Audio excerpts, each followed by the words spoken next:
7টা বিষয়ের উপর ঈমান আনা ফরজ। 1 নম্বরে আমানতু বিল্লাহ, আল্লাহর উপর ঈমান। 2 নম্বরে ওয়া মালাইকাতিহি, আল্লাহর ফেরেশতাদের উপর, এঞ্জেলদের উপর ঈমান। 3 নম্বরে ওয়া কুতুবিহি, আল্লাহর কিতাবের উপর ঈমান। ঠিক কি না?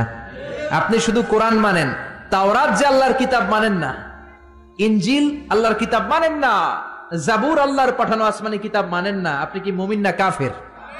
এজন্য আল্লাহর উপর ঈমান, ফেরেশতাদের উপর ঈমান, কিতাবের উপর ঈমান, ওয়া রুসুলিহি। 4 নম্বরে হলো আল্লাহর রাসূলদের উপরে ঈমান আনার দরকার আছে না নাই? তারপরে ওয়াল ইয়াউমিল আখির, আখিরাতের উপর ঈমান।